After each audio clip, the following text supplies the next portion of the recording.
Olá a todos. Como é que eu faço um projeto de rede de sensor sem fio para a internet das coisas? Como é que eu começaria esse projeto? Nós vamos ver aqui hoje como é que a gente começa esse projeto. De onde eu começo, o que eu tenho que fazer? Né? E esse vídeo está servindo aí para uns alunos que estão fazendo uma disciplina justamente de rede de sensores sem fio para a internet das coisas. Aqui estão os meus contatos, quem porventura quiser conversar comigo e falar sobre a internet das coisas e mais especificamente sobre rede de sensor sem fio. Nós utilizamos a metodologia das 3 fases, tem vídeos explicando a metodologia. Nesses cursos a gente está usando a IoT Oficina, né, que está nesse site que a gente está começando a trabalhar, .cc. E também tem esse outro site que é um portal para desenvolvimento de projetos, ensino, aqui da Unicamp, aqui é um trabalho da Unicamp. Okay? Bom, a metodologia das 3 fases divide um projeto IoT em 3 diferentes necessidades. Primeiramente eu tenho que entender o negócio, depois eu vou para a parte de requisitos usando o modelo de referência e só na terceira parte eu vou para a implementação. Okay? Então, é um equívoco, né, começar pensando pela tecnologia uma solução de internet das coisas. Aqui nós temos o foco, né, de tratar, né, a conectividade. Então nós vamos pensar na conectividade, que é a maneira como se liga, né, um nó sensor sem fio com um elemento de borda, usando lá a metodologia das 3 fases. Okay? Mas o nosso foco aqui agora é na conectividade. Para preparar um projeto, né, de cobertura de rede de sensor sem fio ou rede de computadores, seja qual tipo de rede for, eu estabeleci 8 passos. 8 passos. Saber o que precisa, caracterizar um ambiente, conceitos de propagação, conceitos sobre antena, escolha da tecnologia, o projeto de cobertura, o survey, que é a medida, né? E por final eu tenho que gerenciar. Qualquer rede de sensor sem fio tem que ser gerenciada. Ela é uma rede que tem uma certa probabilidade de perder pacotes, né? Muito maior do que redes cabeadas. E ela necessariamente tem que ser gerenciada. Okay? Bom, nosso bate-papo aqui, né, está ligado a esses 8 passos, que é o projeto. O primeiro passo é identificar o negócio. Eu identifiquei uma coisa bem simples aqui, está disponível lá no Google Classroom, esse material. O negócio é cobrir uma área de lazer residencial, escolher 4 pontos, caracterizar esses pontos, a cobertura com a melhor taxa possível, ou avaliar até que taxa em bits por segundo eu vou obter nesses pontos. Okay? Muito bem. No meu caso, eu escolhi 4 pontos, a 10 metros, 12 metros, 15 metros e 20 metros, e fiz uma primeira caracterização bastante simples, mas que já começa a nos dar uma visibilidade do que existe entre o ponto de acesso Wi-Fi e os 4 pontos onde vão ficar os meus nós sensores. Okay? Então eu tenho lá obstáculos, que é vegetação ou alguma estante, alguma coisa, tá vendo? É para começar a enxergar o que existe no ambiente que pode afetar a intensidade do sinal, ok? Então é muito mais para aguçar a nossa percepção de como está um ambiente do que propriamente para nos dar um valor exatamente, né? Mas é para a gente já começar a avaliar. O número de paredes, o número de andares, isso também é importante. Por fim, a questão da movimentação de pessoas, de eventualmente veículos, né, empilhadeiras, coisa do tipo, que pode criar também uma oscilação do sinal, como vocês vão ver. Aqui é um croquis bastante simples, só localizando esses 4 pontos. Então, tá vendo? Uma coisa bem rápida, mas que já te dá uma percepção do ambiente que você pretende cobrir com essa rede de sensor sem fio. Na parte de propagação, né, tá lá no material, quem precisar, eu tenho mais material sobre propagação, né, e quiser se aprofundar no assunto, mas basicamente eu preciso de 2 expressões. A primeira é para calcular a potência recebida, porque em função da potência recebida, eu vou determinar a taxa, que depende da tecnologia que a gente vê em seguida. Para medir essa potência recebida a uma distância de 10 metros, né, 20 metros, na distância D ali na expressão, eu preciso saber a potência que eu estou transmitindo, o ganho da antena do ponto de acesso e o ganho da antena do Node MCU. Então essas são as três informações que vão permitir calcular, né, que ajudam essa potência recebida.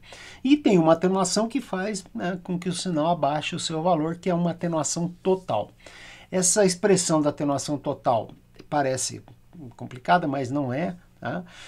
Isso aqui, uma planilha do Google lá calcula tranquilamente. Vocês vão ver, tá na expressão, tá lá na planilha disponível para vocês. Primeiro aqui a atenuação no espaço livre até a distância DEL, que a gente faz de 1 metro. Tá? 10 beta log de D sobre D0, D é a distância, DL é o espaço livre, e o beta é um fator que provoca, né, uma atenuação em função do tipo de ambiente que a gente está trabalhando. Okay? Depois eu vou somar a atenuação das paredes, quantidade de paredes e de andares que eu tenho que eu quero cobrir. Né? Então o ponto de acesso está no andar, o ponto que eu estou querendo acessar está no outro andar. Então também um modelo de propagação. E mais uma perda sistêmica, uma atenuação sistêmica que a gente diz, que é em função dos sistemas reais apresentarem pontos e que diminuem o sinal. Tá? Ou então é basicamente a baixa eficiência, muitas vezes, de alguns elementos, como antena, como o próprio potência de transmissão, que não é a que está no catálogo, e assim por diante. Então é um ponto que a gente ajusta o nosso modelo. Okay? Quanto à antena, a gente está usando um AP Wi-Fi, né, com 2 antenas nesse caso. Essas antenas, procurei aqui no datasheet, então diz que é 2 dBi, né? Cada antena usa um conector SMA reverso, okay? Tá até lá no material de antenas, esses conectores, que é para acoplar a antena aqui. Okay? Então é possível tirar e colocar uma antena com ganho maior, caso isso fosse necessário. Okay? No caso do Node MCU, a gente está usando então aquela solução lá do ESP8266. Ele tem uma antena que a gente chama de meander e é um F invertido. Né? Temos artigos explicando essa antena e tudo, mas basicamente é esse formato aqui. E uma antena meander pura, vamos dizer assim, ela tem essa estrutura semelhante a essa aqui, né? E aqui vejam os eixos Z, X e Y, né? Então o eixo Y é o nulo, né? E nos eixos, né? No plano que corta os eixos Z e X, ela é omnidirecional. Então ela tende a ser omnidirecional, cobrir todas as direções neste plano ZX, que é essa parte vermelha aqui, né? Perfeito? Muito bem. O que nós podemos também entender, né, é que a posição do meu Node MCU, né, ele vai ter efeitos diferentes na potência recebida. E é muito importante que a gente faça o teste, né, em cada um dos pontos, qual é o ponto que está recebendo a maior intensidade de sinal. Essa figura aqui vem de um artigo que mede justamente isso num certo ambiente lá, né? As posições do nó, né? São 4 posições distintas, o quanto que ele foi recebendo de RSSI. Sempre a gente aponta em direção ao ponto de acesso, né? E faz essa mudança da posição para ver para cada ponto qual é o melhor intensidade de sinal que está recebendo, qual a posição da placa para melhor intensidade de sinal. Okay? Aqui está a referência do artigo. Quanto à tecnologia, nós estamos usando o Node MCU. O Node MCU ele tem esse jeito aqui, né? Tá lá a antena meander aqui embaixo, perfeito? E ele está montado aqui numa placa didática que a gente usa, né? Que a gente chama de PK2, que é uma placa didática junto com o Node MCU, né? Que tem LEDs, tem buzzer, medida de temperatura ou luminosidade, né? Você tem que escolher uma delas, tem um botão. Eles servem para fazer experimentos em outras disciplinas. Né? Essa disciplina a gente está preocupado só com a intensidade de sinal recebida. ok? Essas são as potências de transmissão. A gente usa 14 dBm como potência de transmissão dele, né? E mesmo do AP, né? Até para igualar, né? E aqui está a sensibilidade desse rádio. E vejam, a sensibilidade, o que ela é? Ela está ligada a uma taxa em bits por segundo. Então, observem, até menos 72, um bom sinal, menos 72 dBm, nós temos até 65 megabits por segundo. Se diminuir mais um pouco, entre menos 72 e menos 75, eu tenho 54 megabits por segundo. E aí vai caindo, 6 megabits por segundo até menos 93, 11 megabits até menos 91 e menos 98 para 1 megabits por segundo. Observe o seguinte, essa sensibilidade e essas taxas, elas estão ligadas a um certo desempenho de taxa de erro, de bit, né, que a gente considera como 10 a menos 3 em geral. Tá? Então isso tem um certo impacto no desempenho da minha rede. Então eu sabia a taxa com que eu estou no limite, né? Porque a taxa ela vai piorando, vai degradando, né? Então esse é o limite. Quando chega em 10 a menos 3 ele tem que mudar de taxa porque a potência recebida começou a diminuir, ok? Muito bem. Então vamos ao projeto. Como é que é o projeto que eu começo fazendo para cada um daqueles 4 pontos? Existem algumas informações que são gerais e aquelas informações que são específicas. A primeira informação geral é a frequência de operação do meu sistema. No caso aqui, 2,4 vezes 10 a nona, né, que é 2,4 GHz. A gente calcula o comprimento de onda, a velocidade da luz sobre a frequência, né? A gente estipula aqui, a princípio, né, uma atenuação de paredes e atenuação de andares, ok? Então aqui esses valores vão ser usados depois, né? Então aqui eu só vou populando a minha planilha, ok? A minha potência de transmissão, a gente está usando 14 dBm, 15 dBm, depende do ponto de acesso que você tiver, que é a potência que está sendo transmitida pelo ponto de acesso e está sendo recebida pelo node MCU. Os ganhos das antenas estão aqui, eles vão ser usados oportunamente, mas eles estabelecem aqui um ponto de melhora que eu posso ter de melhora no meu sistema. Então a gente começa com 0 dBi, quer dizer, não trazendo qualquer vantagem ainda em função da antena, embora existam antenas que tenham até ganho negativo, ou seja, pior que a isotrópica, né? Isso é comum, principalmente com essas antenas que tentam ser muito pequenas, ok? A próxima informação aqui é a distância de referência, né? Essa distância de referência é importante porque ela é a distância na qual eu consigo ainda atenuação no espaço livre, aquela menor atenuação possível, né? Com elevar o d ao quadrado aqui, né? Distância ao quadrado. E aí eu faço um cálculo aqui dessa atenuação do espaço livre e faço um cálculo preliminar, né? O quanto que é a potência que eu estou recebendo naquele ponto, né? E essa potência recebida aqui nada mais é que a potência transmitida mais o ganho das antenas, menos essa atenuação no espaço livre. Então, nesse caso aqui, né, só está a atenuação do espaço livre. Só para a gente ter uma comparação, né? Tanto que eu posso mudar isso aqui e vai lá mudar qual é a minha potência recebida, ok? Como isso aqui a gente fez na primeira oficina, tá? Ver a atenuação no espaço livre, a oficina 3.1, ok? E aí a gente foi evoluindo, né? E tendo como capacidade de olhar o meu sistema, né? E até a deterioração que ele pode provocar na intensidade de sinal recebida, a gente coloca então como aquela perda sistêmica. Então é uma atenuação que vai ser ainda determinada, né? Não é agora, na próxima aula, né? E eu digo quanto que a gente está perdendo de eficiência. Na verdade, ela serve para equalizar as potências recebidas com aquelas que eu fiz à medida, ok? Muito bem.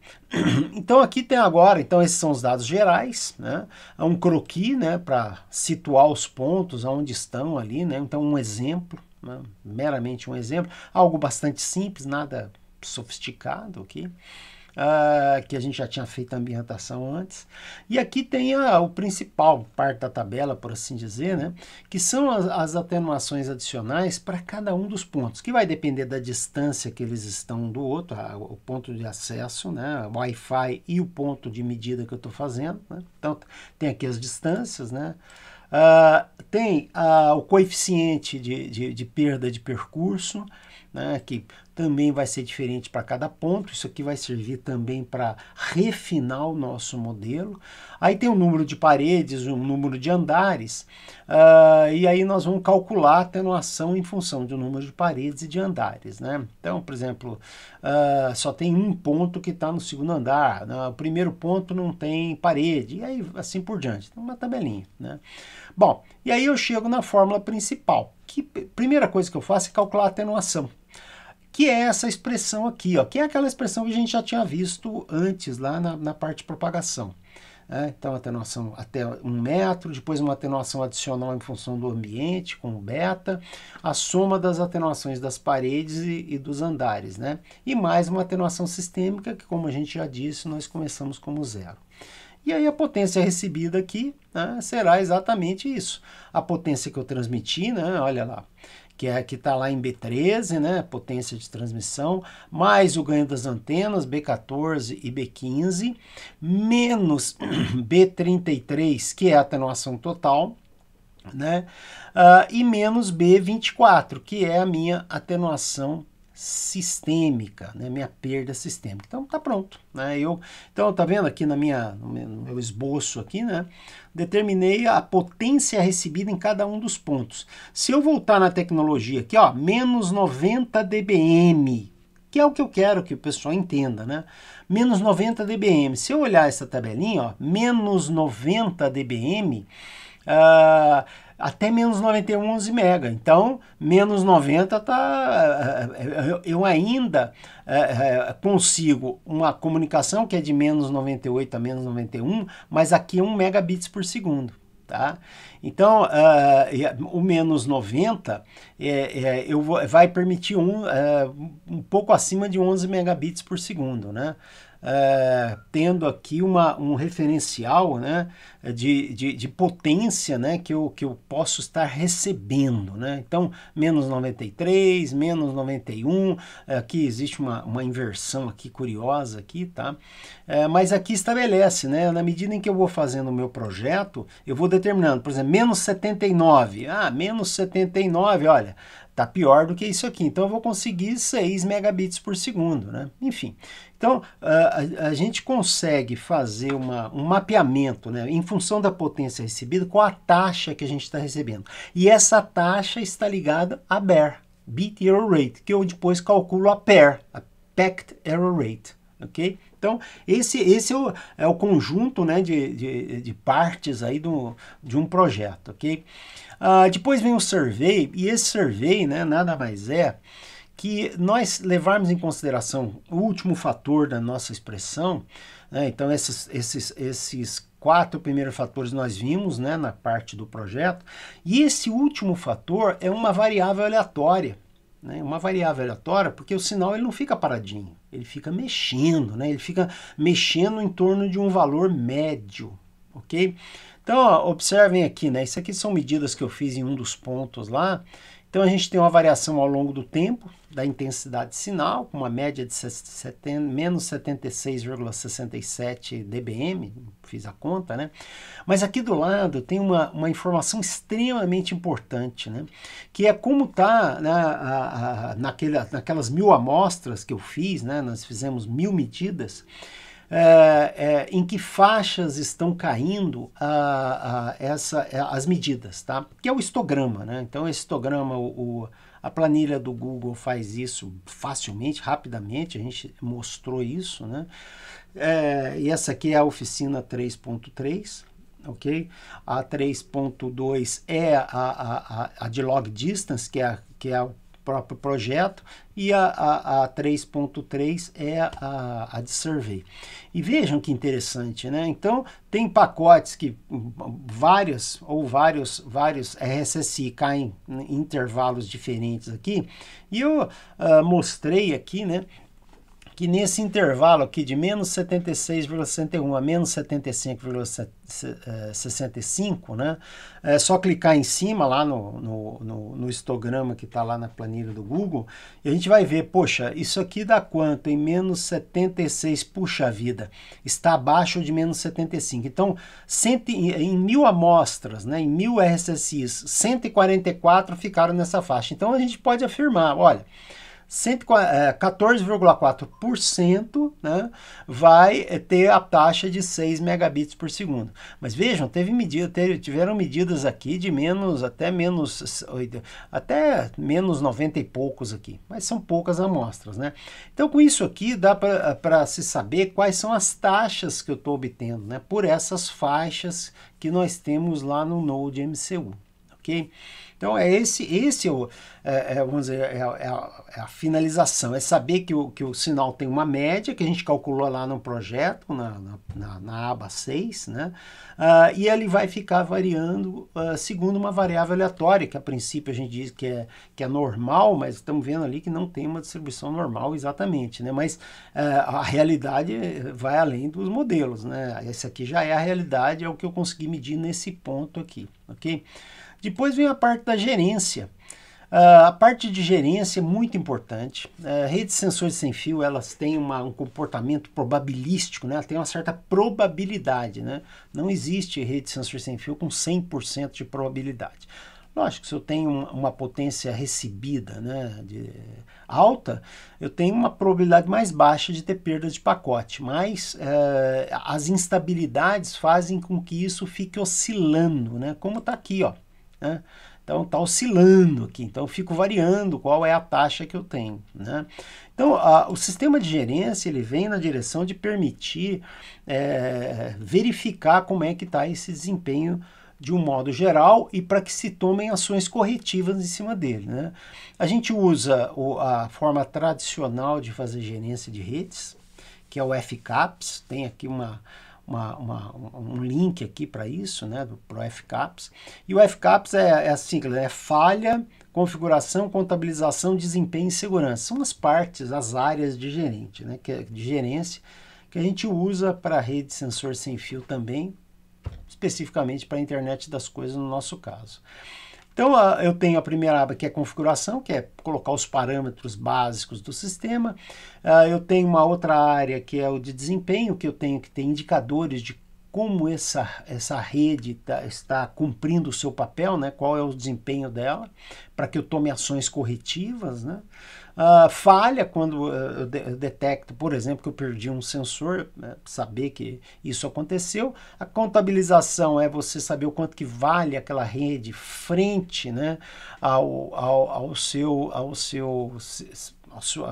gasto mesmo, né, o quanto que ele está valendo a pena. Antes, esqueci aqui, a parte de segurança, importantíssimo, né, porque a rede pode sofrer ataques, né, mas sem fio podem acontecer ataques, né? Só uma figurinha final aqui, onde a gente mostra, né, que estas áreas de gerência a gente precisa bolar uma maneira de exibir isso, né? Cada uma das 5 áreas aí, elas são representadas nessa exibição e elas estão conectadas entre si, né, uma acionando a outra quando isso é necessário. Isso aqui é o projeto da ferramenta de gerência, contemplando as 5 áreas lá da FCAPS. Ok? Então essas são as abas que a gente tem, né? Então o projeto então é isso, né? Eu fazer um olhar clínico, que eu digo, né, em relação a cada um dos 4 pontos, né, saber o que ele tem, entender qual que é a atenuação que vai provocar, né, fixa, né, determinística, um cálculo matemático feito dentro aqui, por exemplo, ó, quando eu vou calcular isso aqui, é direto, ó, lá, é essa expressão colocada lá, 10 log, né, de 4π, dl, tá aqui, bonitinho, né? Essa planilha está disponível lá no Google Classroom, ok? Eu calculo a atenuação e depois eu simplesmente faço aquilo, potência de transmissão, mais o ganho das antenas, enfim. E esse sinal é determinístico, né? Entretanto, ele vai ficar, quer dizer, um valor fixo, né? Tá lá fixo na planilha, né? O que eu posso calcular. E aqui no survey nós vamos ver que, na verdade, esse sinal ele fica variando em torno de uma média. O que a gente faz agora é corrigir com aqueles fatores, né,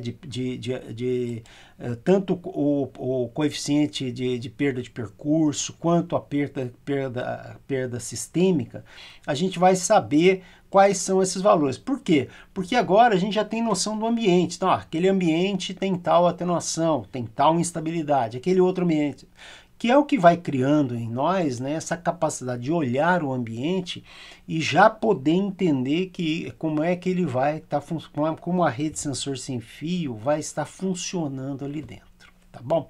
Então esse é que é o projeto lá da disciplina, é chegar justamente a entender cada uma dessas 8 partes aqui. A parte de gerência é mais informativa, mas as outras é para a gente calcular.